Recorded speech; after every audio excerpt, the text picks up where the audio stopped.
20 otter locks. Yes! Level 20 otter locks. Alexander Hamilton. I don't know why I was sung to that cadence. Hi! Otter locks. My name is Level 20 Otter Lock, and there's a million locks I haven't done. Hi, everybody. Welcome. It is Sunday night. These are the shenanigans that you can expect here from us here at Indigo Chameleon. Welcome to episode 2 of the finale, The Vampire Strikes Back. It's going to be a rootin' tootin' wildest ride in the wilderness. So we've got a few announcements before we get started with tonight's game. We've got a Discord. Come and hang out there. We're retooling. We're remastering. We're taking out all of the guns and we're putting in walkie-talkies. It's going to be a great time. For the 3 people that got that joke, thank you. So come and hang out with us. We also have a merch store. You can get cool stuff from the merch store, like cool shirts and things of that sort, and help us keep the lights on here at Indigo Chameleon. Hi. I love you. Upcoming schedule for this week. You're moving too fast. I'm not ready. Upcoming schedule for this week. Today is Sunday. On Wednesday, we have our Unbroken Veil New Orleans game as we're gearing up for a little bit of a finale before we hit the summer break. We're taking a little bit of a summer break and we're pulling the reins back just a little bit. Thank you. On Thursday is our Witchlight Carnival. We're actually traveling the realms now. We're in the darker side of the carnival and things of that sort. And then on Sunday, next Sunday is the ultimate episode. It's the Strahd Sux. What am I going to do on Sundays? We'll still hang out. Look at these cute, amazing, fantastic people that are here playing this game. We're all stimming because we're nervous. I'm noticing that there's a real nervous energy in the studio tonight. So it's... Really? I wonder where we're going to be. I don't know. Not only do we do cool stuff here on the channel, but we also have amazing players that are doing fantastic, great, awesome things outside of this space. People like Kat. Hi. Where can people check out the cool stuff you do? You can check out the cool stuff I do at Marchiardi Productions on Instagram, where I do interactive horror. I also play Vampires Masquerade on Fridays at Rep RPG. And also starting next week, I'm running a Sunday morning game of Wonder Home on Rep RPG. We did our session 0 this morning at 10 a.m. Only one person was 20 minutes late. But it's fine. They'll work on it. Was it you? I live with them and I was fine. It's going to be super cute. I got lots of fun players and lots of fun little things. And an otter who doesn't know what's going on. It's great. Please join us. Please join Kat for Wander Home, and then join me when I do Wander Home Through the Dark, which is going to be just a evil version of Wander Home, where the animals, we're all skeletons. Everyone's skeletons. South Park episode, the Christmas critters. Not only that, but you get oops playing down. I still had Magnolia in there as the name for the pasta. Never mind. Oh, the copy pasta, yeah. Not only that, but even though they might have been a little late, they still gave great oral. So you can tune in for Moswald. Where can people get the good oral that you get? Never stops being funny. Never stops being funny. You can find me on Google Podcasts, Spotify, Apple Podcasts, Jasper Cinto. The uploads are a little late this week because I had to reformat my computer, so everything's in the cloud. But I promise to have at least something out tomorrow. Does the cloud exist? If you believe it does. I believe in you. And we're 9 followers away from 1,500. So. Tell your friends, grandmas. Let's try to hit 1,500. Tell you what, if we hit 1,500 tonight before the stream ends, I will give the group one more level up before we hit. God, please. Before they fight Strahd next week. I was like, pizza, level up. Pizza! And we'll do pizza next week. Nervously eating. This is fine. This is Emotional fine. damage. Emotional damage. Hi, Cass. Where can people see the cool stuff that you do? You can find me on Instagram and TikTok at Cassandra Cosplays. I'm doing some rest and relaxation after MegaCon because it was crazy, and then jumping back in with a bunch. I'm doing an aerial photo shoot on Tuesday with Poison Ivy. It's going to be really cool. And I just got invited to be a cosplay guest at a Cosplay World in Richmond in October. And there's lots of really cool stuff coming up. So, Heck yeah. Yeah! that's it. You can also find Indigo Chameleon and Kung Furious and myself in Denver coming like late June. And what I think I'm going to do is, I haven't even talked to you about this. I think I'm going to set my phone up on the table for a DM shot. And that's how we're going to stream to Twitch during these shows. They're going to get a from the table view on Twitch and get a little bit of like the before the audience comes in and during all that stuff so that we can still stream. But they're going to get this little bird's eye view. We'll find out what their Wi-Fi is there first. Challenge accepted. So they don't have to subscribe to only DMs for the DM shot? Oh, maybe they will. I got to get that up. That'll be good. Any day now. Any day now. I think that's it for announcements. I think that's it for upcoming stuff. Heroes. Bye. When last we left, you all got put through the ringer. After the Battle of the Bands and things of that sort, you actually headed over to Barovia Beach for a little bit of a chill session where you could have a few drinks and just sort of enjoy the atmosphere. While you were there, you ran into a couple of enigmatic personalities. Etheria ran into Boo, an individual that was very heartbroken by the passing of Cheshire and paid their respects there. You all met River, a guest bartender there that is connected to the River of Wild Magic that seems to run through the Planarverse, and River attempted to feed the River of Wild Magic with life force and energy. However, the fates were with you, and you managed to find your way kind of getting out of a situation after potentially being down 40 hit points for the final boss fight, and losing some spell slots as well.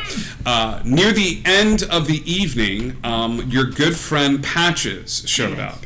And offered to take you all, for those of you that were interested, as Patches has recently found a way, after exploring the fog, the realm of the fog, the area that separates the land of the living and the dead, the limbo, the space between worlds, and offered to take some of you here into this sort of afterlife. Those that agreed were Etheria, Connie, and Dawn.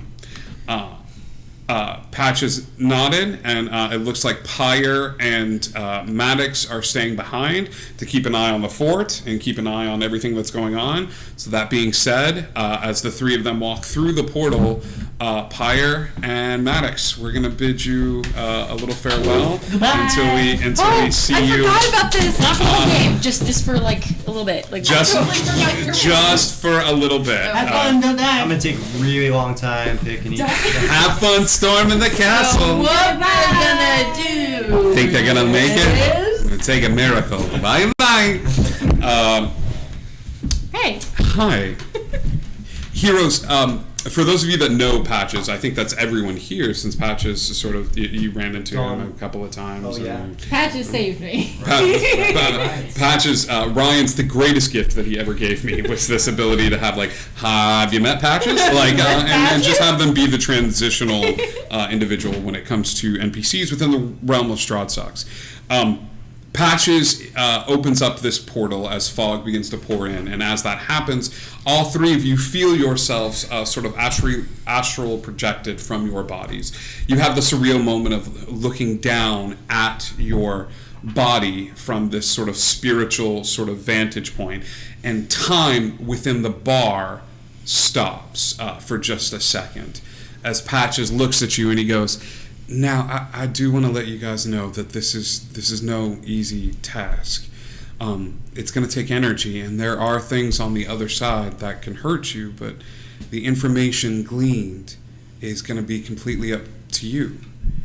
You're going to be able to decide who you interact with and who you talk to, but should you be affected or hurt, your connection to your body is somewhat weakened. So you need to be careful about," and he's looking pointedly at Etheria, "about any fights that you may pick while your soul is disconnected from your body. Heroes, this is what this means. There are beings of great power and individuals that you will be able to interact with as if they were actual living, breathing things. Here in the astral plane, should you take any damage, be it a stubbing of your toe to a boulder falling on top of you, you will be making a death saving throw." Okay. Should you succeed on the death saving throw, everything is absolutely fine. Your connection to your body is stable. Should you fail the death saving throw upon taking damage, your body will be taking that death saving throw. Should you hit the 3, you will be done. Okay? As Patches explains that, he explains that with enough time for you to take a few steps backwards outside of this fog space and go back to your body should you so choose. People usually say I have too much energy, so I should be fine. Yeah. Okay. Patches nods and begins to lead you deeper into the fog. You're not sure what to expect from the afterlife. We've never really talked about theologically how any of your characters view this realm. If you stand true to the teachings of your father and you see before you the fields of grain and things of that sort, and it's going to appear in different aspects to different people. As Patches begins to walk forward, I need all 3 of you to give me perception checks, please.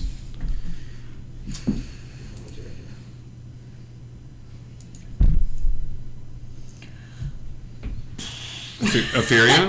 8. 18. 18. 14. 14. Connie, it's you that notices as Patches is walking forward and sort of navigating through the fog. It's good to see him again. The bodyguard for the circus is back and things of that sort. There is, think of this like the 3 of you have those small, almost imperceptible leashes. Radiating from Patches, like the core of who Patches is, as Patches seems to be the anchor with all 3 of you just sort of like flowing in his wake. But you take a second to look, and maybe it's your knowledge of the Arcana, you see these tethers that connect Patches to the 3 of you, and there's a definite connection there. I'll say with an 18, you would also notice that Patches is straining a bit. It's not anything overt at the moment. It may just look like he's carrying bags out to a wagon, like his muscles are stretched or tensed as you are walking in this direction. Hey, Patches. Hey, buddy. Are you okay? Are you going to be able to hang on to us? Absolutely. It takes energy. He goes. He looks at all of you and he goes, everything takes energy here because there's no form to it, and he looks over and he kind of like takes some of the fog and like plays around with it and pulls his hands back, and you see this little like puppy just sort of in the air, and it runs around in a little circle of the fog, and then he takes the fog and pulls it back and just says, are you trying to form something? Yes, she's trying to duplicate whatever he just got a puppy out of fog. Absolutely. What are you making? A cat, because the puppy might chase the cat. You make the form out of the cat, and then you're just gonna like make it live, right? Constitution saving throw, please. All right. Well, gotta be true. All right. It's Constitution save. Constitution save. Okay. That's good. It's an 18 plus 6, 24. You make the cat come to life. In the process, you lose 8 hit points. It takes your energy to sort of manifest this facsimile of life. This is akin to making a golem or something like that. But Patches takes the puppy and just sort of hugs it to his chest, and as it does, the fog dissipates, and you see that energy restored to his being as he looks over. So I just need to squish the cat to death. You squish the cat to death. And, I get my points back. Is that what you're doing, or are you just letting the cat run around a little bit? Well, I'll let the cat run around for a little bit. Okay. If it tries to run away, though, I'm going to go grab it. Because you're letting it run around, I need a death saving throw. You've taken damage. Oh, no. Oh, okay. Oh, crap. I love how you immediately forgot about that. This is going so well. Okay, it's a 15. Okay, you're fine. Does that mean that my damage goes away? You do not take any stays. damage from this because there Okay. is no damage in Got this it, realm. okay. But because you're there, you've Okay. given up some of your energy and you just sort of build it back from life, and Aetheria's But got I a... felt all of this happen, so she's now pretty much You're aware right. that. Okay, got it. Patches Gotcha. lead you further and further into the mist and the fog and things of that sort. Beyond what appears to be the boundaries of this space, where the fog is sort of collected and lends this haze to everything, Patches leads you beyond that to a very visible meridian, a very visible line that is essentially a sea of stars. As Patches steps forward, he goes, "Those that have passed, including Strahd, all exist within this realm. The individuals that you're here to see and interact with present themselves in a particular way. If there's somebody here that you want to look into, this is the place to do it." And he sort of gestures out towards the ether. But just like Aetheria created the cat, you put your energy forth in order to pull them from the sea of stars to see them, because each of them are experiencing their own cycle, okay? Unlike the cat was created out of nothing. These individuals already exist, but you have to call forth to them in order to interact with them and see what they're experiencing. So all of that being said, who is it you want to see? We wanted to see Sergei. Strahd's brother. Sergei. Okay. Maybe you could talk to him and find out. You kind of call forth to the Sea of Stars. It's a collective sort of pull outward, and as you do, Sergei is standing on a cliff's edge, just sort of frozen in place. As this individual turns back to look at you, you see that they are, where Strahd is sort of this pale, live sort of individual. Sergei is one of those individuals that you would not tell that he was a brother had you not known that he was a brother. Where Strahd is sort of ethereal and wispy and things of that sort. This is Thor standing next to Loki. Okay, and Sergei sort of turns and looks back at you, and he goes, "I was wondering when this day would come." You know me? I know of you. You are his child, but not of his child. Yeah, I think I was sort of made when he got broken.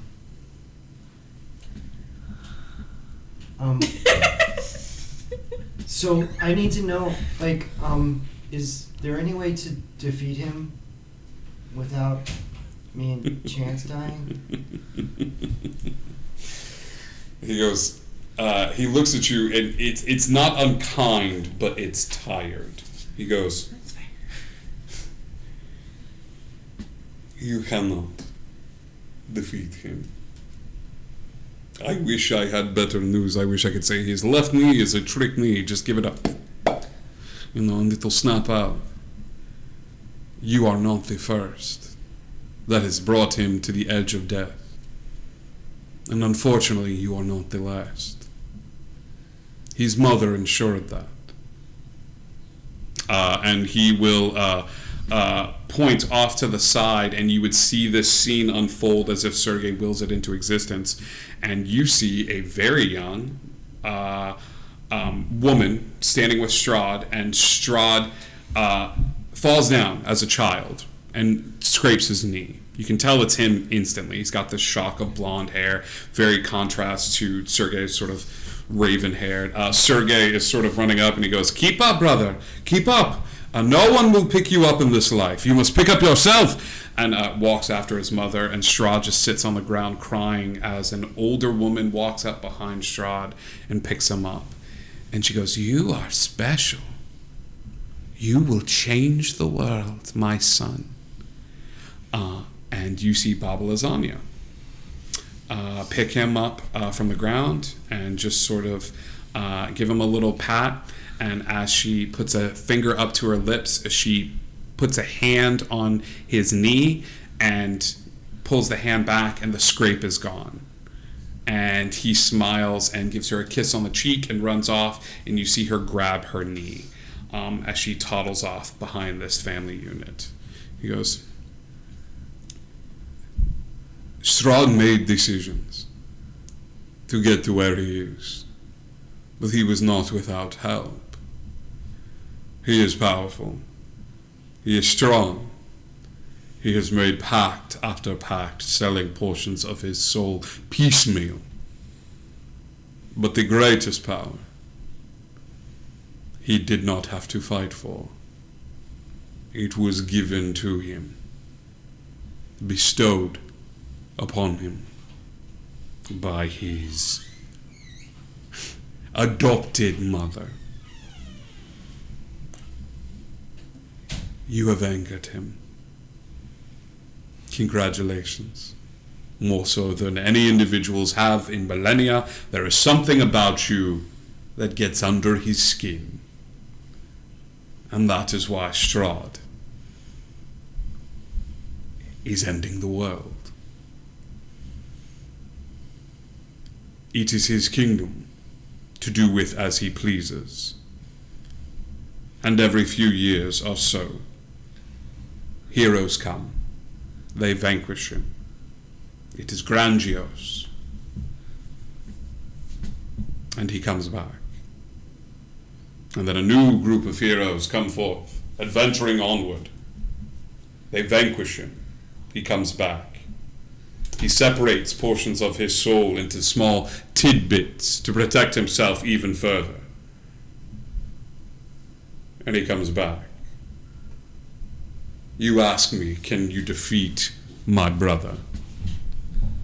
It is a perspective of time. You could defeat him for a time. You could destroy him for a time. But I'm not sure any of you possess the power to keep him in the ground. Is he like a witch? Does he have a phylactery or something? Is there something we can find that maybe? Didn't we destroy the tree? We That destroyed that's the tree. of the heart. And he killed my sister Cassidy and Mr. Parnham, and they were pieces of his soul too.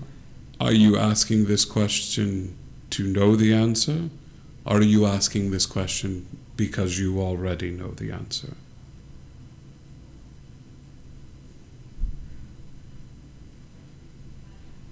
I guess I already know. I don't. It's me, Ophelia. It's me and Chance.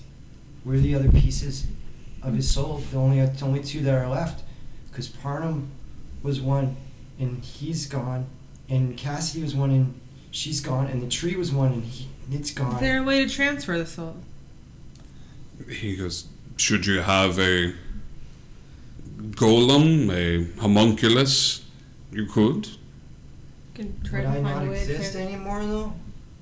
Not in this current state, no. Or what if you and your brother just left Barovia? I mean, would he come back in whatever place you went to, or would he just not be able to come back? He would always be alive beneath the surface. I think there's only one answer, and that is me and Chance. We gotta take him down with us. Or this, what is the humongous thing? The humongous thing. He goes, I'm understanding why my brother hates you so. So yeah, all right. I mean, so if we could transfer, but who could help us with that? Obviously, the only other one powerful enough is Baba Lasagna, and she's not going to help us because she wants to help him. You would need time, Parnham says as he walks out from the sea of stars. He immediately runs up and wraps arms around your midsection, and Ophelia, he raises a hand to come over. She yeah, probably pummels them both with I don't know you, but I'm a hugger. I'm really not, but thank you. Fine. And he hugs around Connie. He goes, if we had time, I'm sure that there's a secret or two. It is good to see you. It's good to see you too, and I want time, and I want more time with you because you've been gone, and I didn't know what to do, and I had to wear the hat, and I had to be the boss of everybody, and I didn't know what to do. And I think I kept him alive mostly. I mean, He did a very good job. Times, so. He in his little gnome form reaches up and tries to levitates himself. He levitates up and he grabs your face. He goes, "That's why I made you the circus's accountant. You keep track of all the money, but you keep track of the people even better." You guys are from a circus. From the circus. I don't know what's going on, but I'll act like I do. He goes, "This is it, my boy. You will not go away. You will return to me."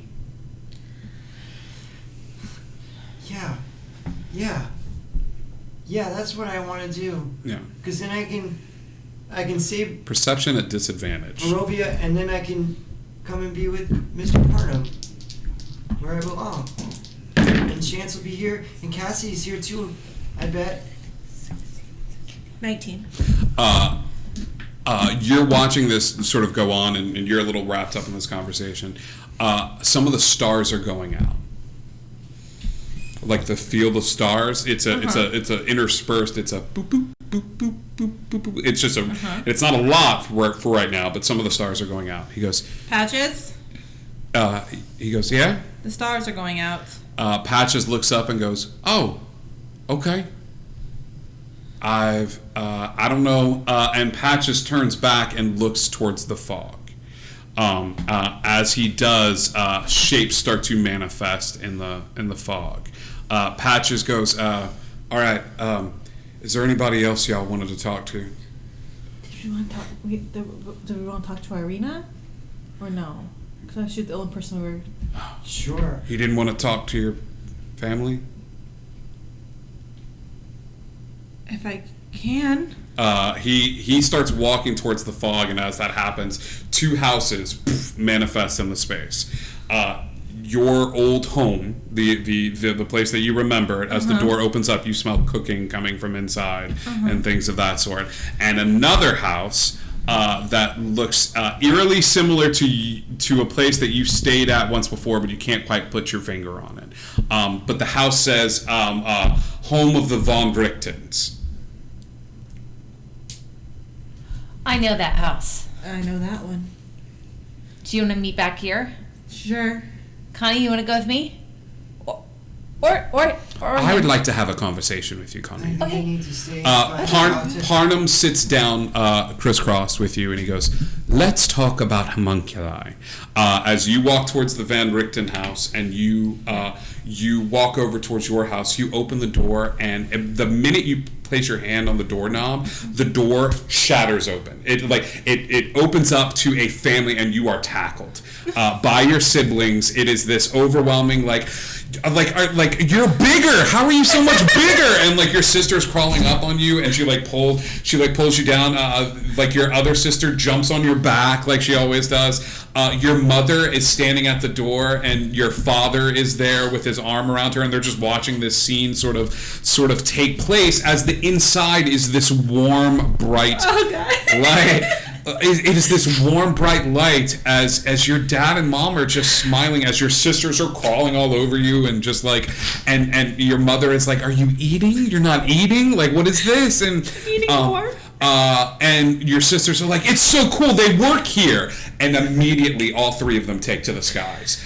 The wings are fully functional as they sort of like go up towards the air, and you are pulled inside. As this scene unfolds, the door opens up to a candy shop of all places. Candies, cookies, ice cream, and an old-looking gentleman with garish red hair that you have met once before opens the door, and he goes, "Affy." Does she recognize this person? You do recognize this person. You've met him a few times before in talks with your father, Loki. Okay. And he welcomes you in. He goes, Affy, I haven't seen you in forever. Likewise? He goes, I'm your godfather. Right. Yes. I remembered that. He goes, you probably wouldn't. You were very little. Okay, good.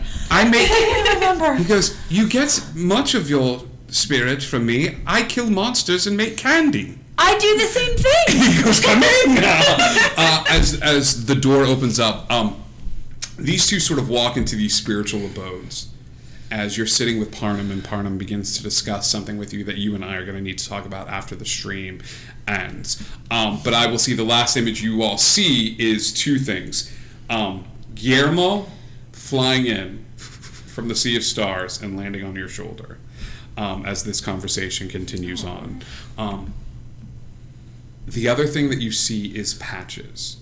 That tether is still there. But Patches is confronting these figures that are starting to pop up in the mist. Like, kind of cracks his knuckles, does the Patches, like shake and walks forward. That is where we need to switch with the outside crew. Okay? Oh, God. Okay, bye. Sorry, didn't mean to make you cry. It's okay. These houses are both alike in dignity. May say take DM inspiration. I'm a sucker for a Shakespeare quote. Yep, it's your turn. Oh my god, everyone died. You're right. Were you guys watching this day? No. Hi. Oh my god, everyone's dead! How did you know? You watched? Then no one's here. Oh, Why was everyone coming out crying? You all watch, and as very gently you take the bodies and just sort of like lay them down. They're still breathing. They look like they're in a very comfortable sleep. The party gets a little weird as many people were leaving anyway and things of that sort. Right now, it's the Vistani that are still kind of involved in a beer pong game. Their wagons are pretty close by. River is there and still just sort of watching everything with a morbid curiosity. And of course, Bo. Bold is there and just sort of like making drinks and still kind of fixing food for people and watching this thing, and he goes behind the bar and takes out two or three blankets and just sort of like, I don't know what to do here. They're like fine. I'm just like, They're so that being said, heroes, what would you like to do? I want to go back to Bolt and ask if he's done diluting the Supreme Healing Potion. He goes, absolutely, and hands you some that are just regular healing potions, Cool. And you can put them on their person, but Amazing. So if you want to add a regular healing potion to your inventory and things of that sort. But that'll give everyone one, so cool. Yeah. It's something.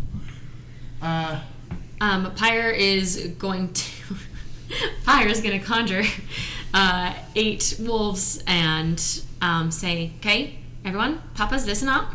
Okay. I want you to go outside, patrol. If you see anything weird, howl up the alarm. The wolves look at you, they look at the water elemental, and they look at the walking robot, and they look at the bugbear and the Vistani playing beer pong, and then they look at the unconscious people on the ground, and Might be a little bit simultaneously all of them cock their heads to the side, as if to say, like, weird is kind of relative, Fire Genasi Mom. Fair enough. And if you see anything threatening to myself or any of the people in here, something that looks like a threat, something that's going to harm us.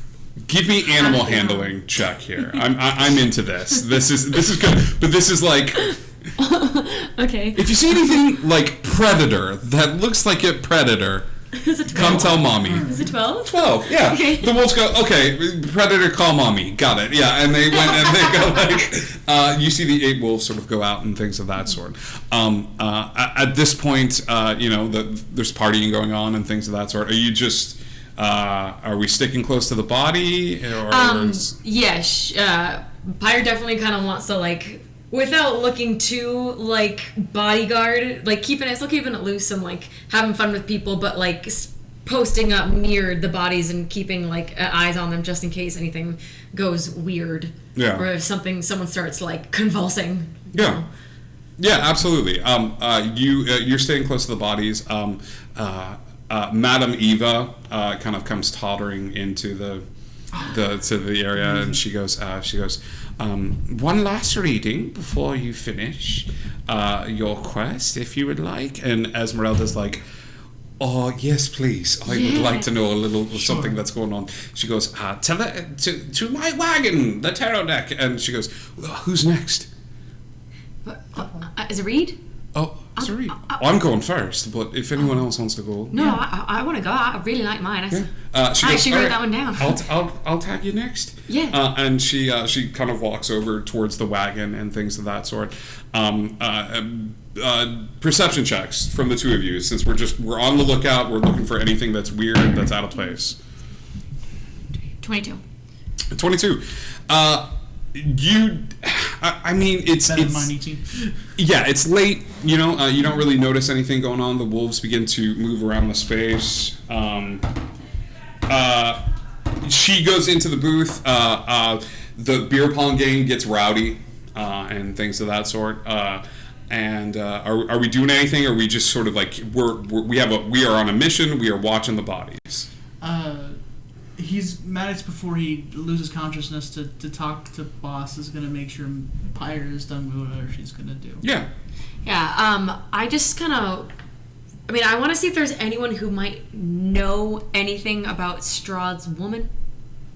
Sure. You start asking around. Well, I feel like I would kind of do like a who here that like. Are you at a party and you're trying to find like illicit substances and you're like, you don't know about Strahd's woman?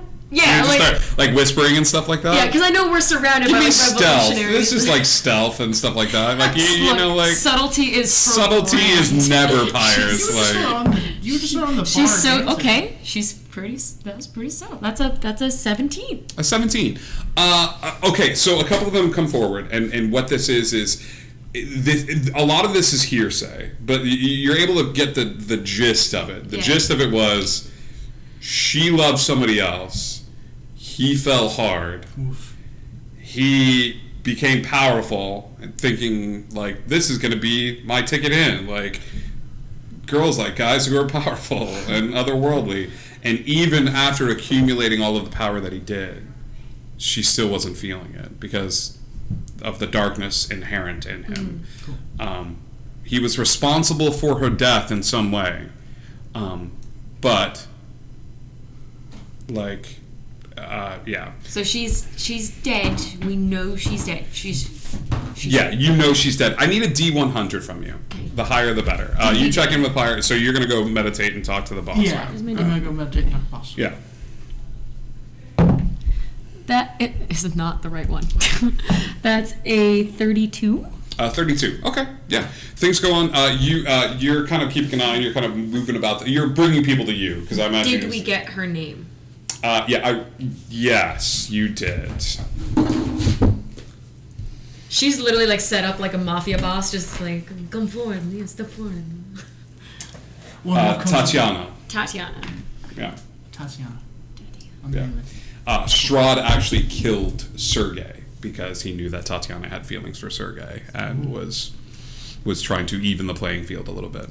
No one's jealous in this game at all. You immediately go over and meditate and talk to the boss man. Yeah. Okay. Yeah. When you do, the connection is sharp and clear and crisp. Yeah, he goes, my child. We're at the ends. We are? We are. I told you, a little faith goes a long way. It is true. That is why you carry a part of me on your person. I know. It's amazing what you find just lying around, right? Yes, well, I'm glad someone found it after all this time. So, you know Strahd better than anyone that I know of. I do. What? I'm not worried about him. I'm worried about what that castle holds. The castle itself, there are plenty of traps and pitfalls, and I'm sure he will have you fighting. I will say this, wherever you encounter him, do not encounter him in his ballroom. This is the place inlaid with more ley lines that crisscross around Barovia, so the spells there are a little more potent. So even if he tries to instigate a fight, get it away from that space. Okay. After you're done with everything, I have more work for you to do. So you will kill the individuals you've been traveling with, take your items, we will add them to the armory, and then we will continue our mission, striding across the plains. Is he connected to the castle at all? Yes, very much so. So if we don't crumble the castle, is he going to return? He has many contingency plans in place, but I'm sure We've burned the tree. We've taken out a lot. that is not the only contingency plan. He's connected to the wizard. He's connected to the luck vampire, as it were. They are aware of this. I'm sure they will do the valiant, heroic thing and end themselves. All right. That's all I wanted to know. So no ballroom. No ballroom? No ballroom. All right. He lets you go, and Was he just like in a? he was just in a a little trance. Give me another D100. So close. 46. Okay, it's better this time. One of the wolves comes tooling up. It's about 20 minutes at this point since you sent them out to look around. One of the wolves comes up and just kind of whines at you. Something wrong? Should put your paw up and put it down once for yes, 2 for no. It puts both of its paws up and kind of falls on its face, and he's like, he just kind of grabs your shirt and drags you off. Okay. Maddox, something might be going on. I'm gonna take a peek outside. Do you want me to come? I think if we stand outside at the bar door, I think nothing's gonna happen. Yeah, you just for your mental, feeling better about you not sending me out. River pipes up, goes, I can watch them. Yeah. He'll activate True Sight and he'll walk outside. Okay, roll. That's an innate ability. I'll have to roll on that one. Okay. You are led over towards a grove. Giving generous scratchies. Generous scratchies, and the wolves are there. There's 3 of them that are at this point that are over by the bushes, and you see 2 feet sticking out from underneath the bushes. 2 feet? Yeah. What kind of shoes are they wearing? Old faded shoes. Okay. Whoever's back there, would you mind coming forward a bit? There's no response. Are they just shoes? Do you think they're just like decoy shoes? The wolves scratch at the dirt. They are just shoes. They are not just shoes. I forgot what I told them. Maddox will go over to the legs, the feet. Okay. You pull the body out from underneath the bushes and things of that sort, and it is Madame Eva. What? Oh. Gone? Dead? She is very dead. Cause of death? You look, and there is a obvious cut to the throat. This doesn't look good for your friend, you know that, right? Yeah, several things are going through my head. To her van thingy. I can't think right now. The caravan? Yeah, that. Let's go. Right now. You run up to the wagon. With the wolves. I say, boys. The wolves follow suit. They get up towards the wagon and immediately start smelling the air. Yeah. Okay. Do I see anything? Is there any kind of... Does it look like it's been broken into or damaged or... Okay. I'm going to activate the other innate ability of the eye. We're going to go as much as we can without rolling. And I have basically the equivalent of the X-ray vision ring. Okay. I want to see inside the caravan. Earmuffs. There's one body inside. Okay. You're good. He's gonna... Such good earmuffs, Cass. Cass, You're you're good. good. You're good. I don't know why I closed my eyes. Max is gonna go in. Yeah, wait, hold on. Is Esmeralda in there? No, just come. Okay, so she's gonna go in with him. It's bad. What's bad? She's laying on the bed that was in the wagon. Mm-hmm. She's wearing a wedding dress. And there is a note laying on her chest. Is she alive? Her eyes are closed. Is she alive? Her face is blue. She is not alive. I'm going to cast Revivify. Oh, do I have worth 300 gold? I don't know if I have diamonds. I should talk to him. It's been probably more than a minute, to be fair. Huh? It's probably been more than a minute, to be fair. As that happens, there is a piece of paper. Want me to read it? Yeah.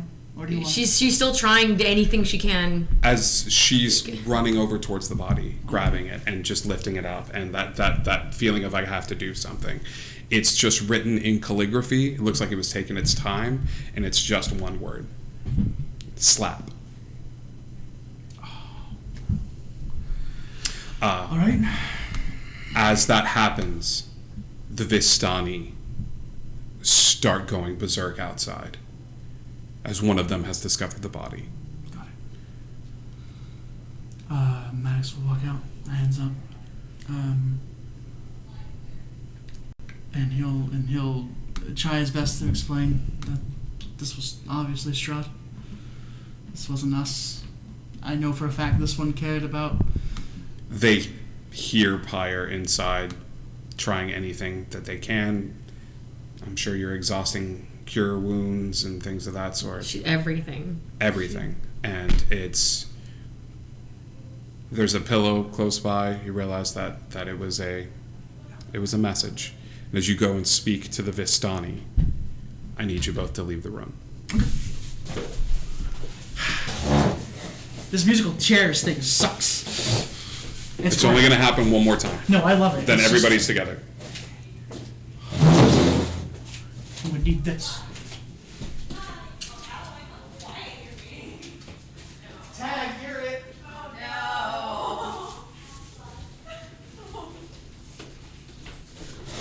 Why does Pyre look want to kill someone? Pyre looks very upset. Dad envelops you, and he goes, "You're fighting for us. You're continuing the message. Of course. I'm so proud. That was a girl's voice, of Yeah. course. I'm so proud of you." And he just I'm trying, I don't understand it all, but... he goes, "You don't need to understand. I'm just very proud to call you my son." And he puts a hand on your shoulder, comforting. He goes, "You should not stay here, though. You have a life to live. A family, if you wish it. More job to do. The world needs light. And you are you bear the torch that I dropped. And we are fine. And we look forward to seeing you. Not anytime soon." He hugs him. Yeah, he hugs you back, and your mother immediately starts setting the table as you are given a gift that many of our characters would like to have had, which is one last family meal. Mom, why'd I find your mace at a concert? She looks over at your father, and your father's like, "We are allowed to have lives. We were not always parents. We were people too." Ophelia, you are inside the house speaking with Von Richten, and he goes, he's behind the candy counter and making you this decadent sundae that is a blimp. That he had a little toy blimp that he's putting ice cream in and things of that sort. He goes, "I find that monster hunting and sugar go hand in hand. They give you a bit of a boost, and both are just sort of adrenaline rushes." Here, he goes, "Sprinkles?" Oh, of course. Yeah, and he puts Rainbow. sprinkles on it. He goes, "I actually, of course, what am I, new?" And he's building this. He goes, "I ran a circus before I dedicated my life to monster hunting and brought my protege the closest thing I've ever had to a daughter here. You've met her, Esmeralda." And he's talking. He goes, "But I'm sure you have questions before you face off against Strahd, or is there anything that I can help you with? Anything you need to know about vampires? Now would be the time to ask." Yeah, what was your name again? Von Richten. Okay. I mean, am I just supposed to call you? Okay, Mr. Von Richten. You can call me Richard. Okay, that's easier. Rich Von Rick. So, okay, well, I mean, I know a little bit about vampires, like you're supposed to be able to stab them with a pointy stick, Or throw A wooden stake through the heart will prevent them from rising again. You can also decapitate them, set them on fire. Running water helps ground their magics, as it were. The whole symbol was basically a prank put forth by a vampire because individuals would just hold up. Faith is such an odd thing, they do take sort of faith-based damage, as it were, but a holy symbol is not enough to hold one back. You would need divine intervention of sorts. Oh, okay, that's good to know. What about the garlic thing? No, not unless they've got an allergy to it before Does Strahd taking have on. an allergy to garlic? No, but he has a tree nut allergy. That is Really? Okay, so do you Cheeks have puff. baked goods here as well? I do. also None of them going you can to- bring back with you, as Oh, it were. darn it. You know, like put into reality that he's also like can't eat gluten. You know, I should find out if any of those brownies or cookies I have with me have nuts in them. I'm sure you could find some in the world. You're speaking with Parnum, and Parnum maps out a plan of action for you. He goes, and it is not much, but it is. It will allow you to sort of exist. That we can do together. Oh, my dear, I'm so sorry. You turn around and look, and stepping out of the field of stars is Esmeralda. Oh no. And she's very confused as to where she is. And Von Richten stops and immediately walks out from behind the counter and goes, "Oh, my baby." And sweeps her up in a hug, and she's like, I was talking with Madame Eva, and she grabbed this pillow, and I don't know what happened. I can't be here. I don't want to be here. It's just him, right? We're not here. No, he's run out Oh, at this okay. point, and like your door is like your family would just sort of, and your father would give you a nod as if to say if you want to go out, and Pyre, is Pyre okay? Does Pyre What know? about Maddox? I. You don't know? What about Pyre? What about Pyre? I can't just leave her. She has to know that I love her, and then that I'm with her, and then I'm going to be with her always. Like we have to Oh no, tell we're not her. going to And be able to like, tell her. We're not going to remember anything. gotta go.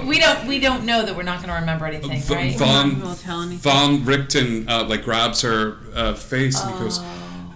"Darling, it's okay. It's you're safe now. You're in a place where he can't hurt you anymore, and nothing like that can hurt you anymore. All right, and it's going to be fine. It's going to be." And she's just in shock. She's confused as Patches comes back and says, you can see that he's breathing heavy. That strain has hit hard, and he's going, we have to go. Can we take someone back? Can people get He brought looks back? over and sees Esmeralda, and he goes, there's a balance.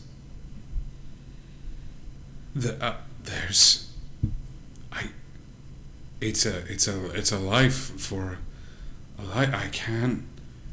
We're already pushing it, giving you time to spend with one another, and with that, Go.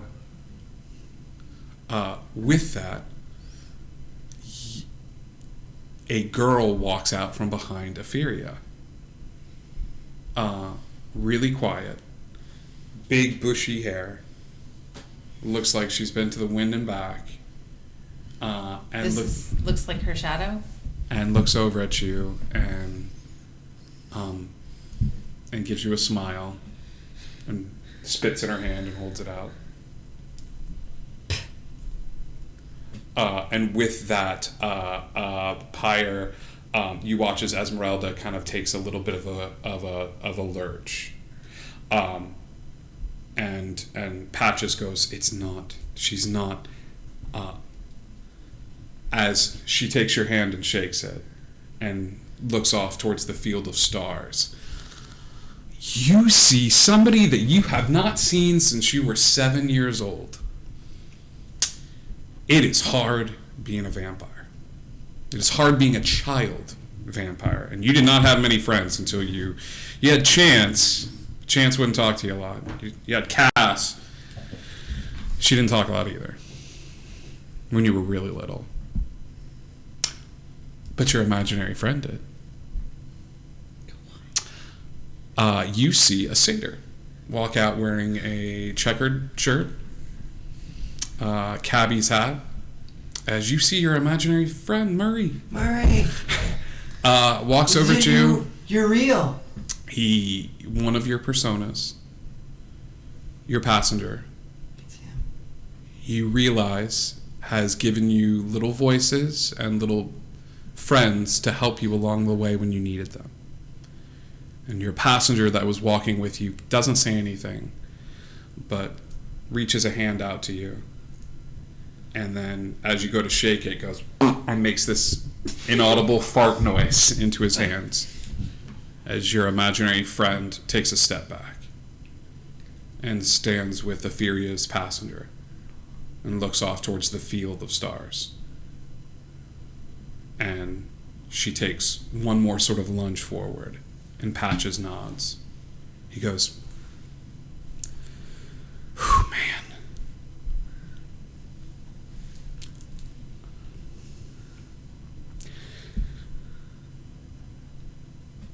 My job is to look after you. And I swore that when I walked in here, that's what I was going to do. So go home. I'll guard the door. It's what I do. I'm just going to be...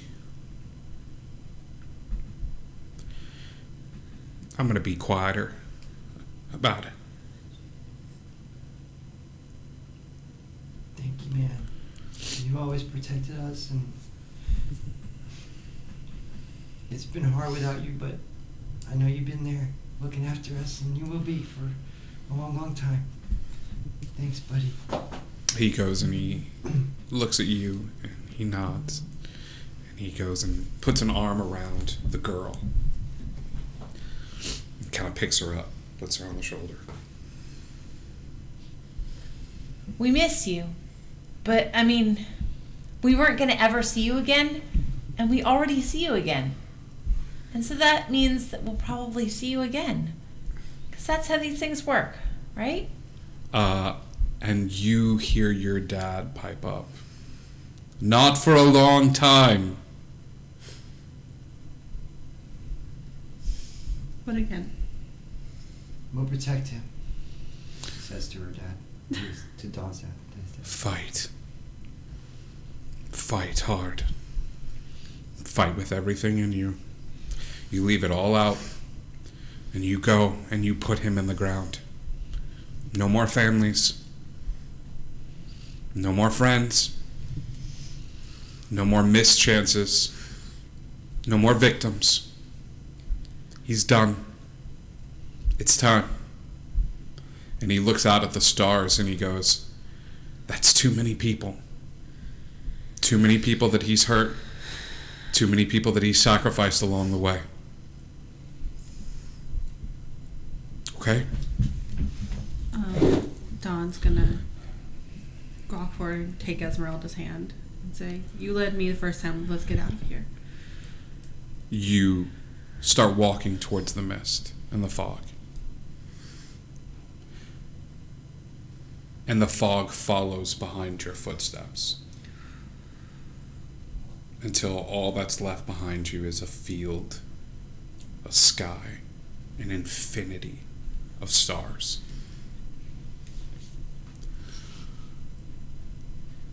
Ryan, Cass, you can come back in. Come on in!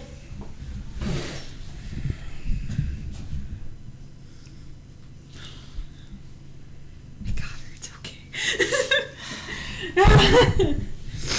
Ryan? We're coming. All right.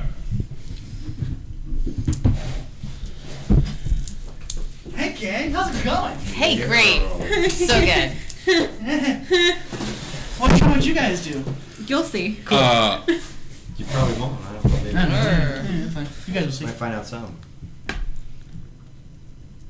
It's bad. The Vistani people are starting to freak out a little bit. Yeah. What are you doing in the wagon? I think she's still, like, there's no reason anymore. She's still trying to bring her back. Yeah. And she's just, like, screaming. The sky parts. The fog and the mist that sort of pervades everything for just a split second pulls back and back and back. And you hear a guttural from the chest growl from a bugbear. Oh, no. That cuts the fog away, and the night sky is brilliant. And the people of Barovia, no matter where they are, stop and look up towards it and see the twinkling lights of the night sky. Pyre is inside, screaming. I'm sitting on the steps, just keeping the people back. As you're sitting on the steps, you hear a voice in your head. I put you back for a reason. Yep. Look after my friends. Yeah, but what? And with that, 3 stars in the night sky blink out. And 1 lights. Right at the center of those 3. And Esmeralda sits up, taking a deep breath in your arms.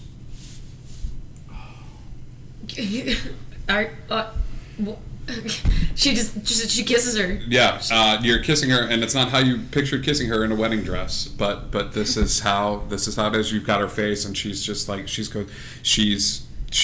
awake, she's alive, she's there, and as that happens, there is this sitting up movement from the bodies that are left behind at the bar. The 3 of you look up to see this gathering pretty far away, as River is being pulled away by an individual, not aggressively, but a very large yellow dragonborn that is going, do you have any idea what it took to find you here in this? And he kind of looks up and sees the 3 of you awake, and he goes, hello, and immediately like pulls her away further, and just is like, there's something going on here, and like pulls her away as if you all look up and immediately Dawn runs. yeah. See what happens.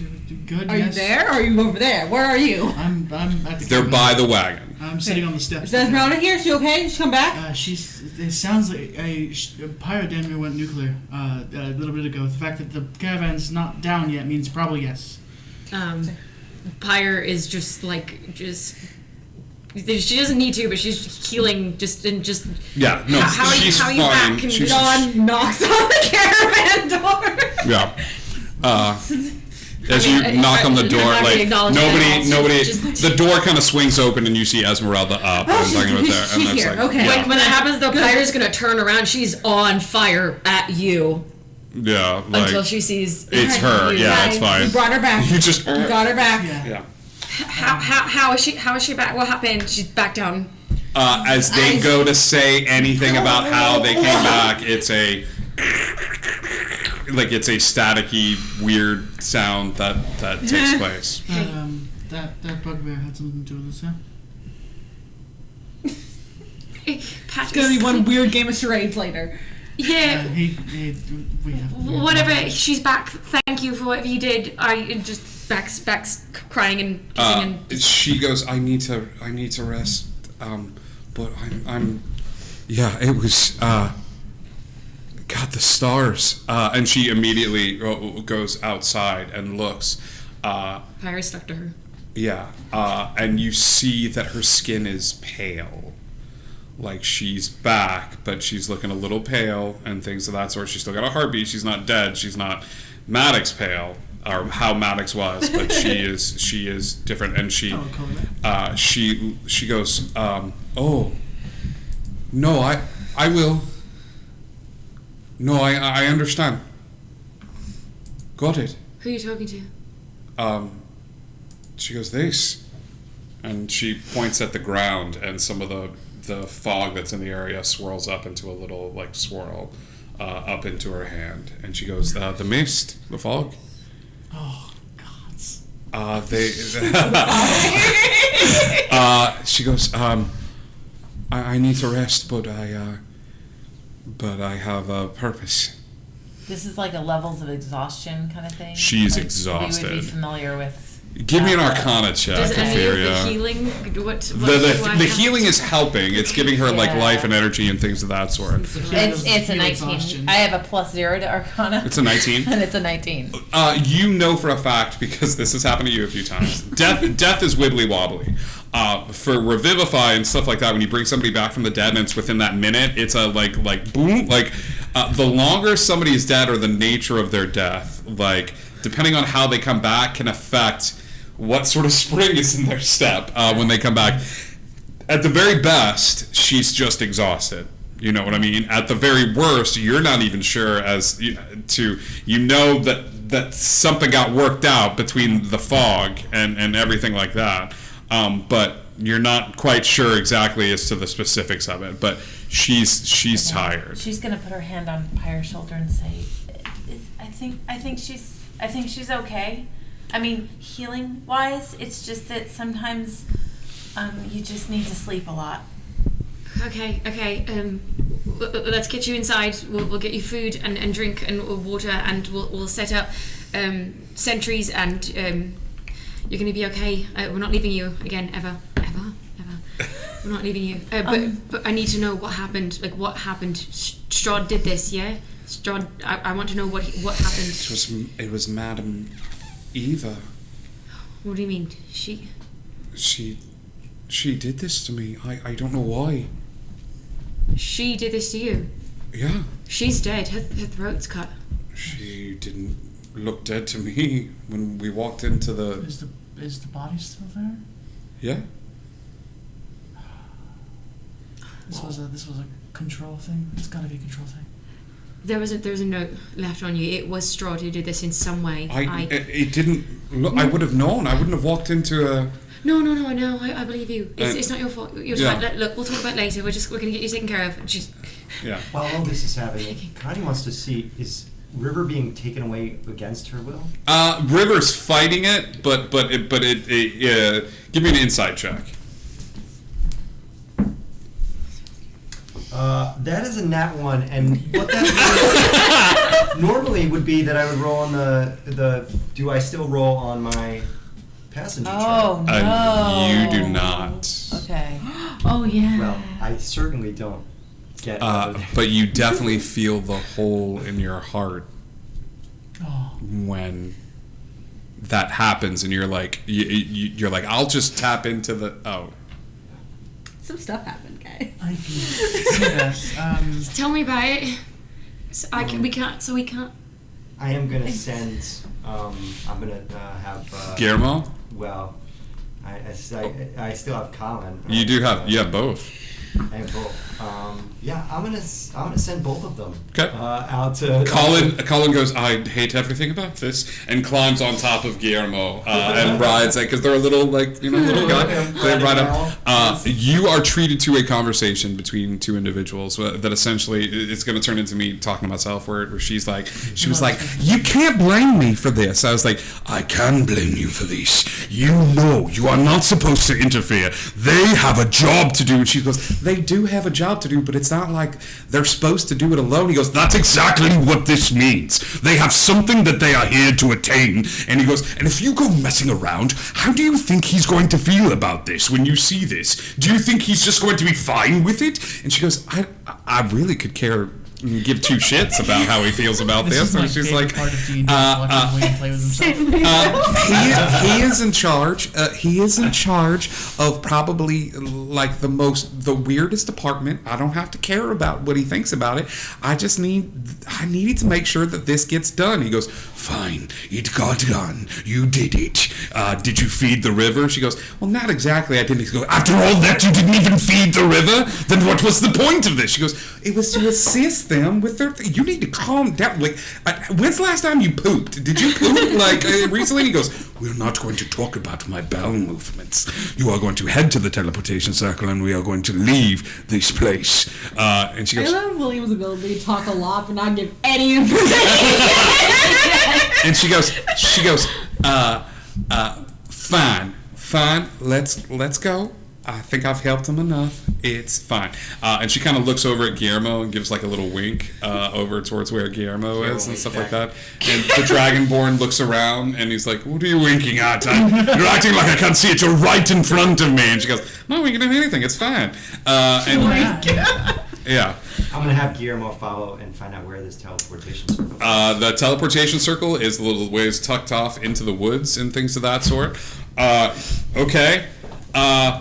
You go over towards the teleportation circle. Well, there's an individual there, very skinny, wearing black pants, and you don't recognize this form of dress, but he's wearing, he's got like suspenders on and a white shirt, and wearing glasses, and like, but like you would just see these Strahd kind of holding up his pants and things of that sort. And he goes, oh my gosh, I'm so glad you, and then trips over a rock and like face plants, and the Dragonborn like puts a hand up to his face. He goes, I'm fine. He reaches into his pocket and pulls out a little cylinder. He shakes the cylinder like this and goes, and like takes an inhalation from the cylinder and like puts it in his pocket, and he goes, it's fine. He goes, human Archie. and he goes, Barry, turn on the circle. And he goes, sir, yes, sure. Did you see him? And he goes, no, I didn't see him. And Barry turns around, and you are looking into the eyes of the Baron von Strahd, wearing suspenders, black pants, a white shirt, glasses, and an inhaler, being called Barry, far skinnier, rosy pink cheeks and freckles that go down his nose. I can't believe Strahd's the nerd. You're in the distance.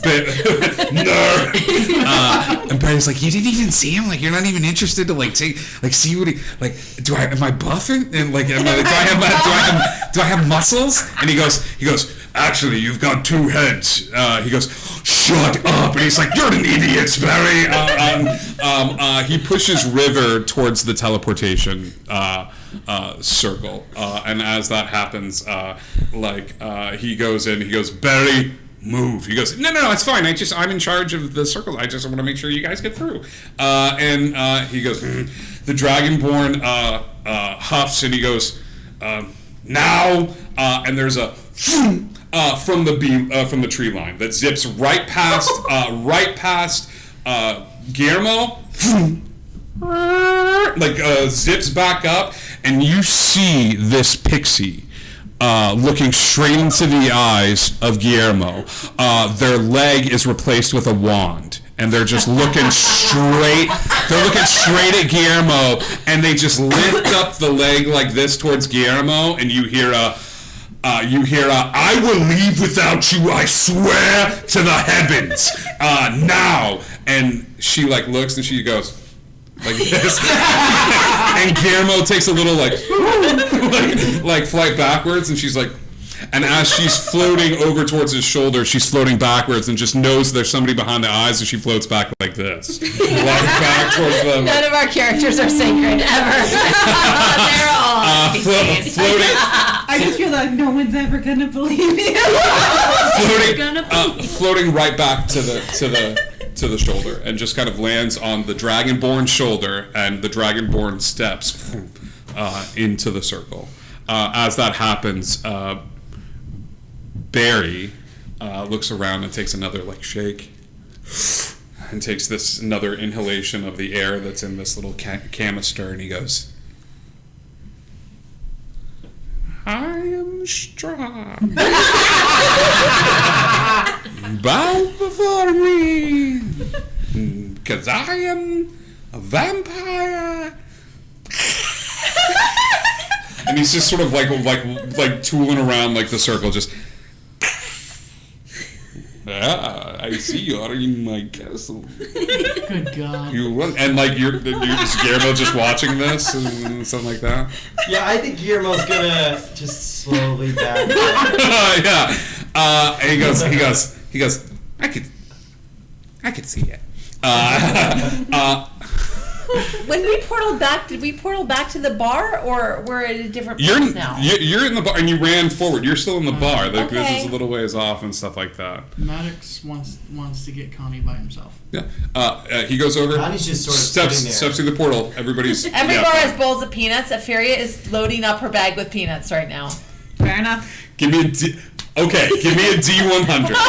I will give you high odds here because yes, most bars have a bowl of peanuts. It's true.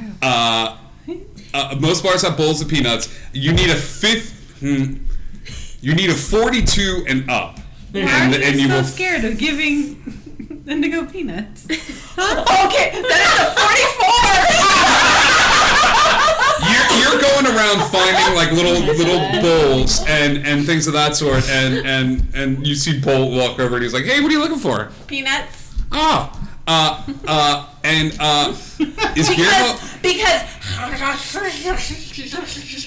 she would tell him why, and then it goes.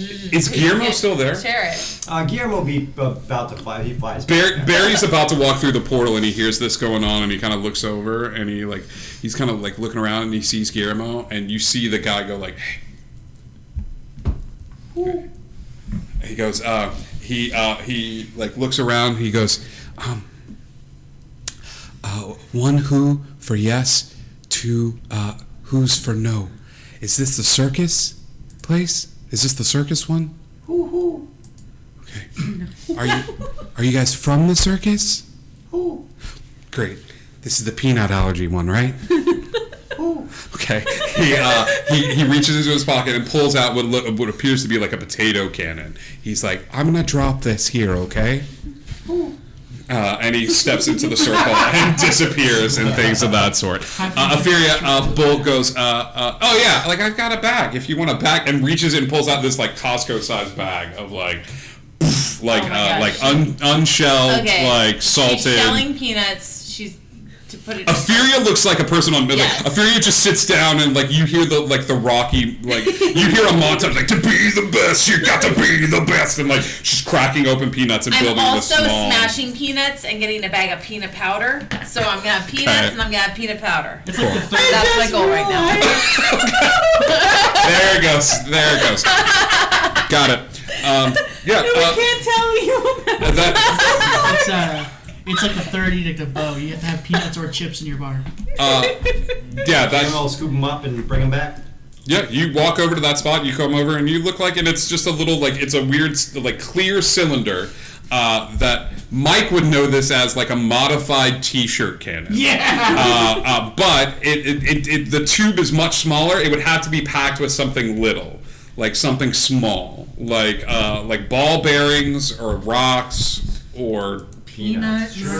Yeah. Good God. Yeah, no, Colin and Guillermo will scoop it up and fly it back over.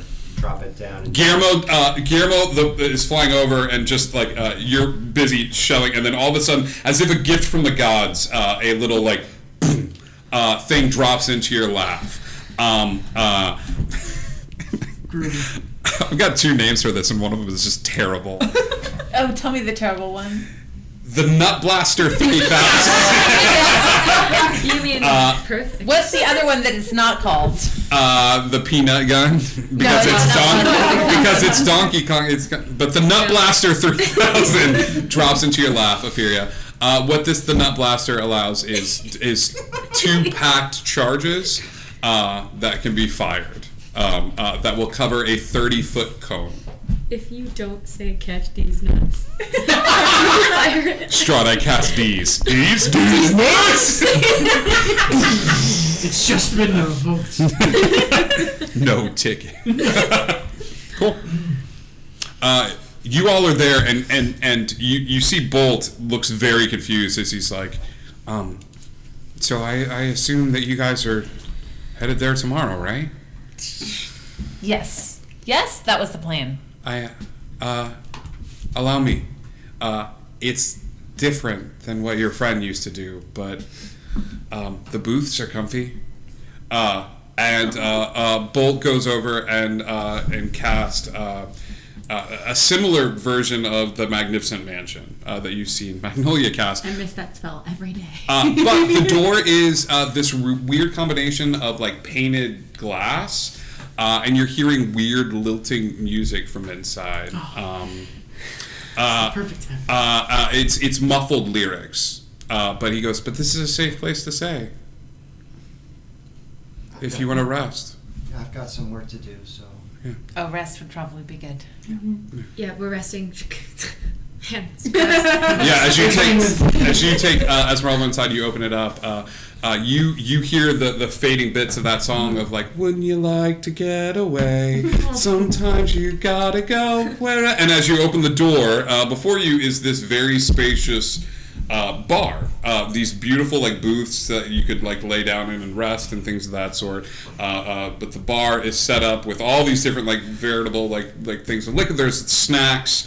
There's a jukebox in the corner. There's a pool table. It is like the coolest looking bar that you've ever seen, and it's just a modified version of the Magnificent Mansion. But Bolt has it, and he's able to cast it to create this one-story place. It's not a lot, but some of you might have to sleep on the floor. But there's this safe space that you can stay in.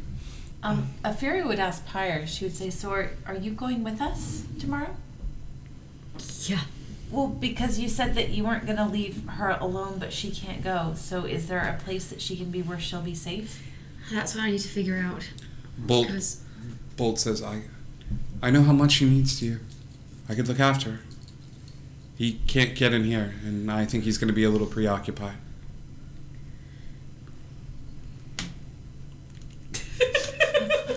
You're going to protect, because the second I walked away from her, she was taken. He nods his head. And she'll be safe in here. He looks around. He goes, yeah, it's the Winchester.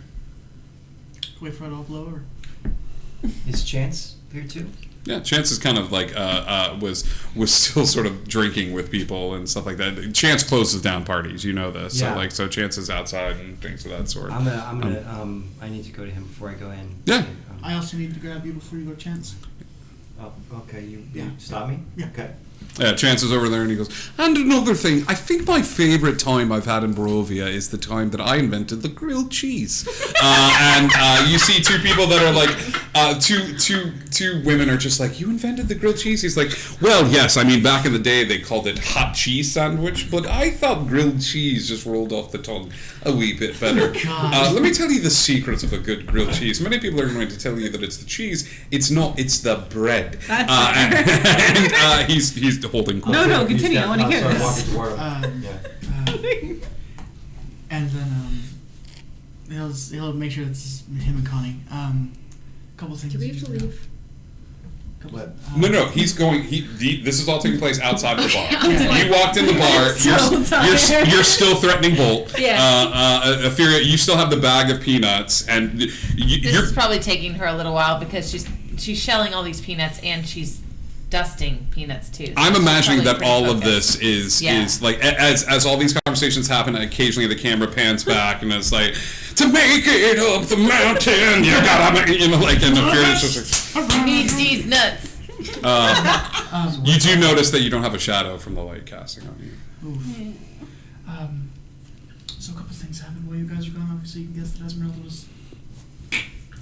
Yeah. You know that as long as you and your brother are around, Strahd can keep coming back, right? I know. I found out some things that Good talk. I have a plan. Okay. You. I just need a chance to trust me. Another thing that I found out is we can't fight him in the ballroom.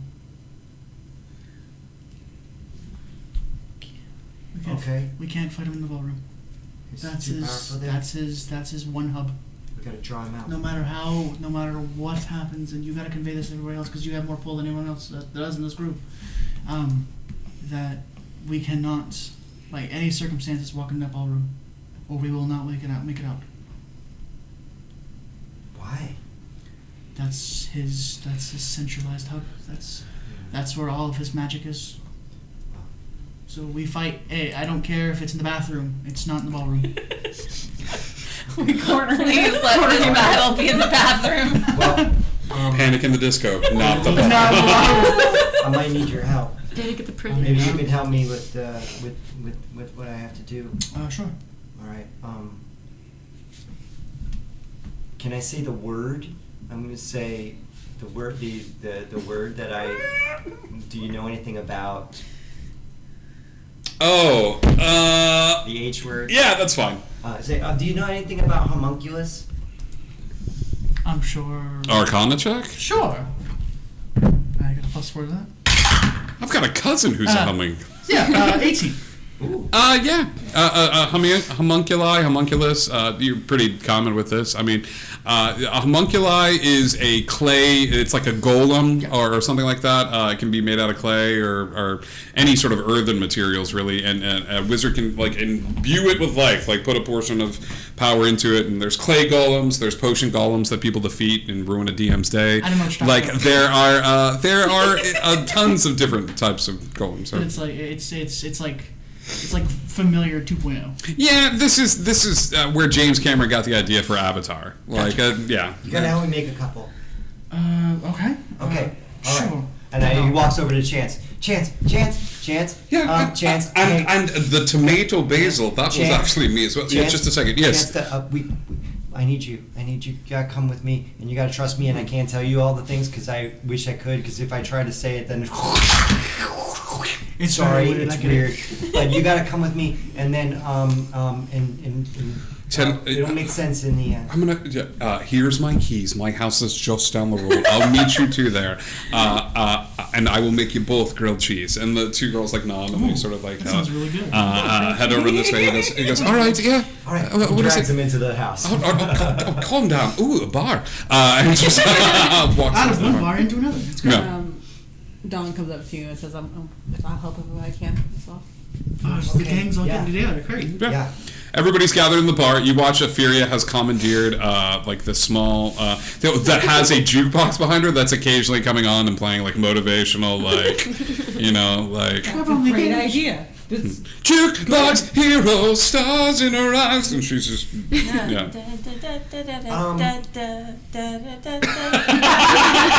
she's got That's it. a Furious play because it's peanuts. Yeah, I gotcha. Take DM inspiration.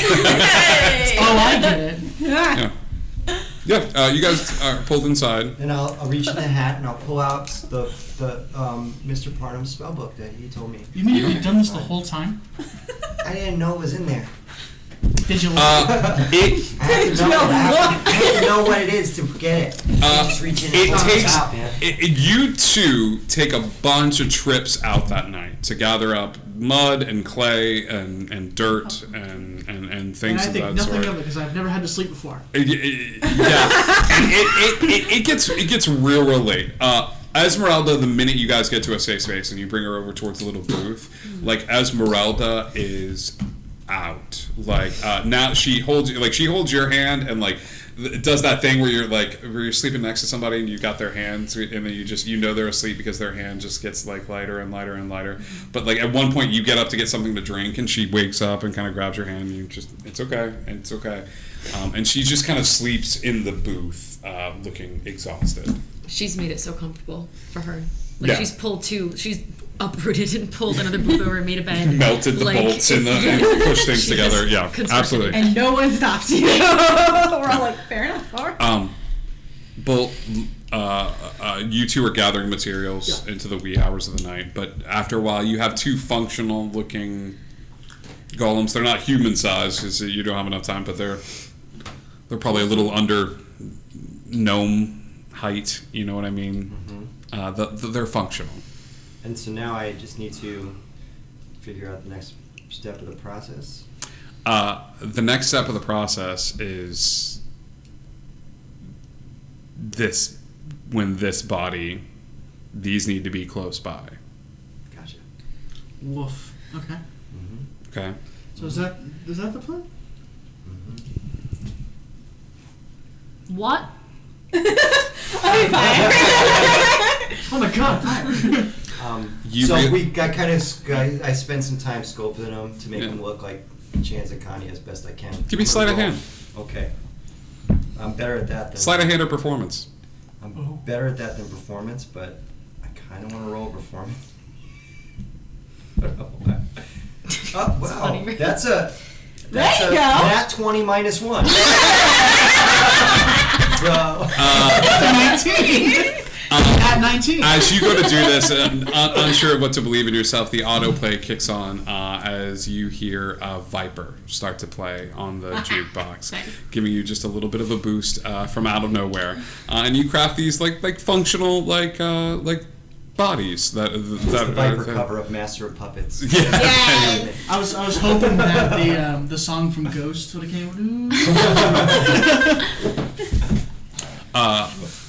There is a moment. I need a wisdom save from you. Me? Yes. Oh God. As you're gathering materials and stuff like that, Ophelia You're not allowed to have friends, remember? Oh yeah, I'm not allowed to have friends. Oh God. Hey, I'm Wait, good a at wisdom save wisdoms. from Etheria too? No. Okay, 14 plus 5, 19. Ophelia's building over there, and if you'll permit me, Maddox is walking in over and over again. You see he's building a little project off to the side. I imagine Dawn would come over and help where they can. Yeah, Dawn was helping. Dawn was helping. Pyre is kind of wrapped around, Esmeralda, being like, you stay here, I got you. She was a little cold at one point, so you see like one side of you, the flames are there, but the side that she's laying on is like cold and stuff like that. Yeah. You look around, and you take a second as you're helping move everything in, and your eyes dart over towards Ophelia. Mm-hmm. And you get your first memory. Ooh. Because you've only been in your body for a limited amount of time. Okay. You're all preparing to go to war tomorrow.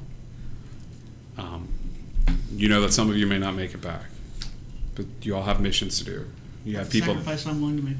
You have people that you're fighting for, and you're looking at Ophelia shelling peanuts, and Ophelia, you look up and see Maddox kind of staring at you, confused, with this odd look on his face. What? Did you want a peanut? Oh no, I'm allergic to those. I don't. Seriously? No, I don't know. And you flash back years ago as Ophelia, as a baby is being handed over towards you. Oh And God. You look at your baby sister for the very first time. And you... Son of a... You get this flash as she looks up at you, and you're looking down at her, and you're just kind of smiling, and she takes the biggest crap ever. Like, it is a wet, baby, juicy fart that just goes up, and you're like, oh, you're trying not to throw up on the baby. God, I wish I was dead. She's only a few months old at this point. Got it. And Ophelia, for the first time, laughs while you're holding her. And your dad comes over and like pats you on the shoulder and he goes, "Hey, look at that." It's so different, and it's so. I know. Yeah. This is a big brother's job. But It's a crappy job. I'm not changing the diaper. I'm not doing it. It's fine. He's like, as you hand the baby back, your dad looks at you and he goes, "It's fine, but she's so lucky to have a big brother like you." And then there is a snap back, and as that happens, you hear a voice. "Where were you? Why was your connection cut to me? I mean, My eye is in your head. It's Why? been a long night. It's the first time I've had to sleep in how many years? I gave you the gift of humanity, child." And I have to get used to it after being dead for how long? If I had to stay up all night for many years, now I actually have exhaustion. My brain gets caught once and we're freaking out. No, I've gotten you to Ravenloft and I'm gonna finish the job. Let me on my leash. Don't go to the ballroom. I don't plan on it. Good. That's a good dog. And the connection cuts. Woof. Everyone hated that. Everybody hated that. Thanks. We all hated it. Thanks, we hate Have you used our one yet? We have not. Fuck! Maddox is just looking at you very, very confused. What is it? Nothing. It's just getting used to the body. Have I turned a different color? Do I Not look yet. weird? I mean, there's something right there. She says, surrounded by peanuts and peanut powder, like covered. It's in her hair. It's on her. It's hanging off of her horns. She's like, "Do I look weird to you?" There's no reason to be salty about it. It's fine. Did Maddox just make a joke? He did. We all look. The personality comes back with the body. Everyone's just like, skirt. No. I'm sorry. Okay. It's been a rough 24 hours. Take a picture to last longer.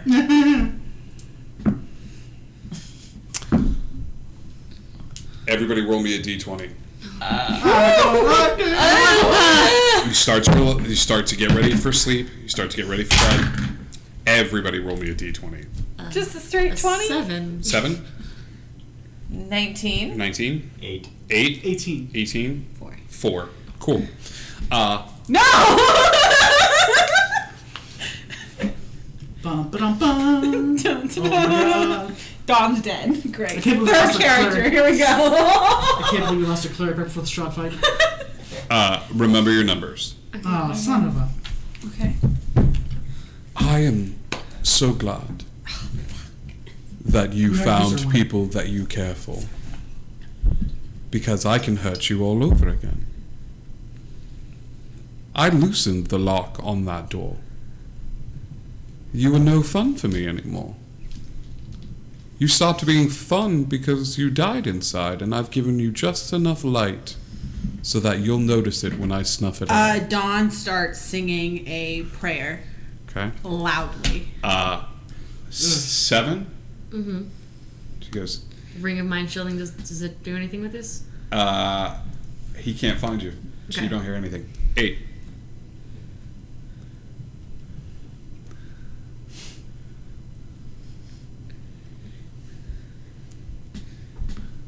My son, of whom I take great delight.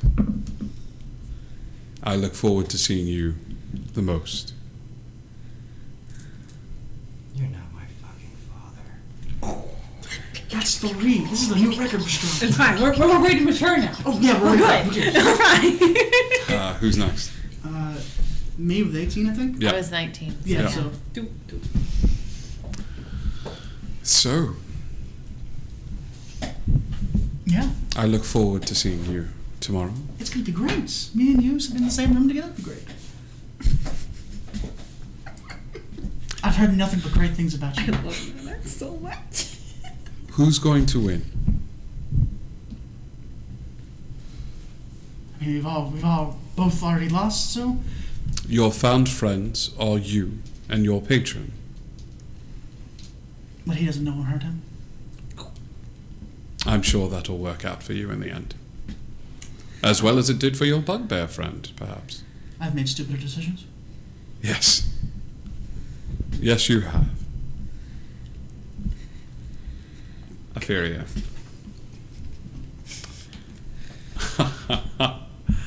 Little one.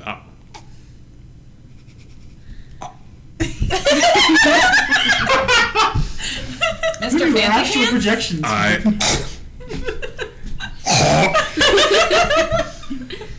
I look. We found your one weakness. I had. This normally doesn't. Are you? I'm going to kill. I'm so sorry. I had this speech prepared. Are you eating nuts or? I don't know what you're talking about. Motherfucker.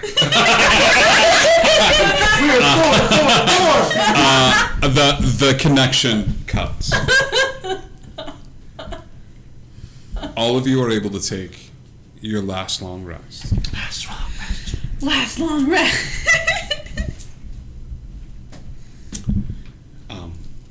You don't leave her side. And you know in that moment that you will spend the rest of your life not leaving her side. She's gonna take.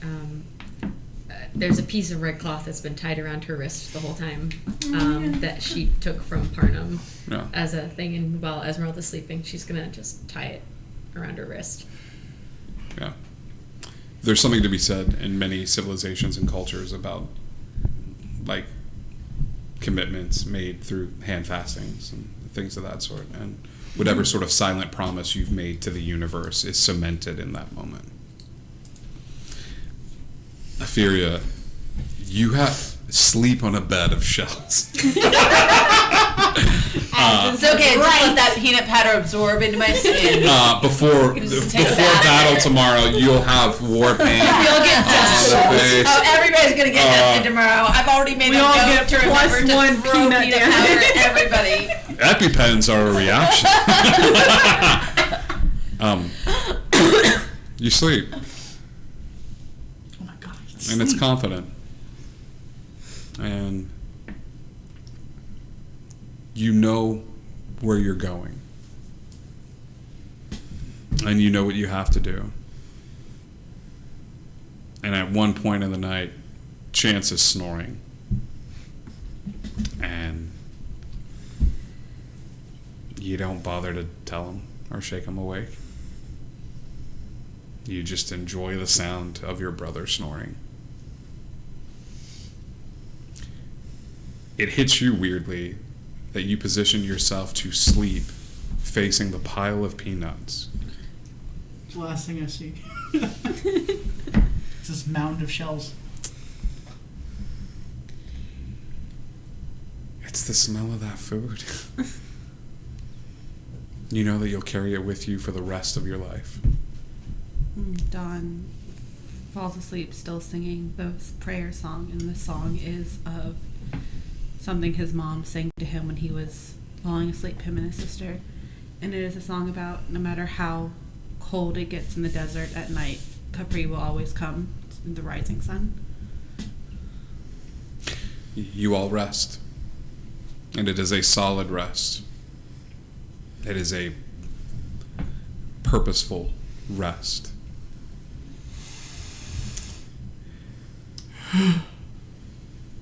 And you get one more memory before you wake up the next morning. We love playing an easy act characters here, don't we? Yeah. And it's your father. Fantastic. The same one that handed you Aferia. And says, there's something to be said about our blood, kiddo. Yeah. You're a demigod. Oh God, what? What does that even mean? It's weird. I know. But we don't know what Aferia is going to be like when she grows up. Chaotic. Probably chaotic. Yeah. She'll probably take that after me. Yeah. But Mom is kiddo, a subtle one. yeah, kiddo, your blood is very powerful. And there are many individuals that regular humans are not going to be able to take down. That's a good thing, right? Yeah, because you'll be able to do that. But unfortunately, it puts a target on your back. Right. You're, and he brings over the chess set. He goes, you're my, and he reaches over, he goes, you're my knight. And he puts the knight on the board. My favorite one. It's the only one that can jump over the pieces. I know. But unfortunately, and he picks up the black king, and he brings it over towards the knight. He goes, there are other individuals in this world, individuals of great power, that know how important your bloodline is. And they're going to do everything in their power to get you off the board. And there is a knocking over of the chess piece. And as that chess piece knocks over, you see the piece fall in slow motion and hit the board, and as it does, you are back in your body, falling and hitting the ground. Your head hitting the floor as the board piece falls on the board, and it's this mirror image as Vecna stands over you. And he goes, good. Good. How long? How long have you done this? I took a piece off the board. Have you? Don't go to the ballroom. Why not? And that is where we are ending tonight's episode. Should we go? Going to the ballroom. Damn it! We're going to the ballroom. Furia's gonna go in there either way. Fine. Let's be real. Next week, we start by rolling initiative. Oh my gosh. Aye, ooh, gods. There are 3 rooms that this battle is going to take place in. Okay? It is either going to be the crypts below the castle, the ballroom, or the rooftop. Not the bathroom. I don't want to fight in the rooftop. Okay? I do. I got you too. Rooftop, That would be cool. ballroom, crypts below. Okay?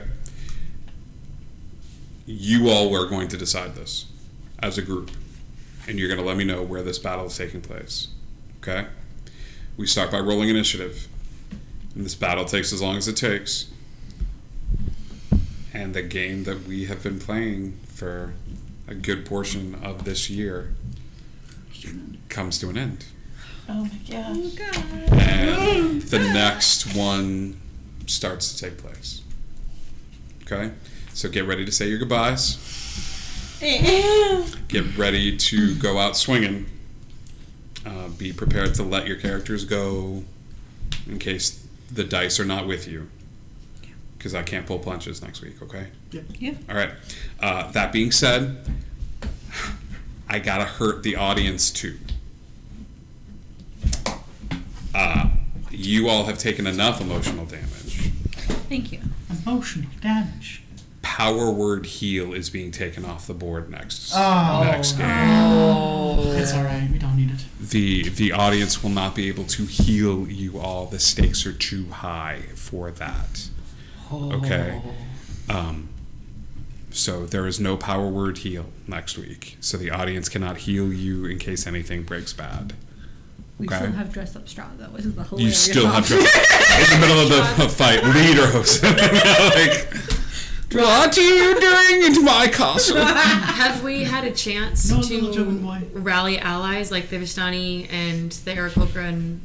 Okay. There's no one that's going to be joining the battle with you. However, they will. I'm going to equate this to they are sending you in fully stocked. You know, you guys have had a long rest. You have peanuts and things of that sort. Everybody has a health potion, by the way. Everyone has a regular health potion that you can add to your inventory. And I'll say this, because of the allies that you had, even though we did not hit 1,500 followers, I'll give you one more level up. Hit that 11 tonight, okay? Nice. And so you go into the battle, 5 characters at level 11 versus Strahd. 12. Or if you are not already there. Do I still get a level up? Well, no. Yeah. That's some pretty harsh emotional damage. 11's a strong I was power given- level, though. 11, I'll get it. You're given a level up as well. Yeah, technically, Everybody take- the person who did it thought that they were giving 1 level up, but they did 20,000, not 10,000. So technically, Everybody take 1 more level then, Oh, no matter where your level is, and then I will just soup up Strahd accordingly. Uh-oh. Give him a couple of extra spells and spell slots. Yeah. And so Preparation for the So we emotional each damage. take one level. everyone take 1 level regardless of where your level at. What does that put everybody in for the final battle? No more level ups. 12. 12, 11. 11, 11. 11. with the one more, it's 11, but with the other 2, it would be 13. You're at 13, and you're at 13. 13. Okay, so 13. So, okay, everyone just go to 13. It'll help Oh, me. Yes! No, I hate that. I also, that makes me scared. I don't get anything else. You're going into the final battle at 13. Okay, 13. I will put. 13. I will because of the kindness of the audience and things of that sort. And Strahd will grow accordingly. Okay. I got create homunculus at 11. Do you really? Oh, It's poetically brilliant and things of that sort. That's hilarious. Cool.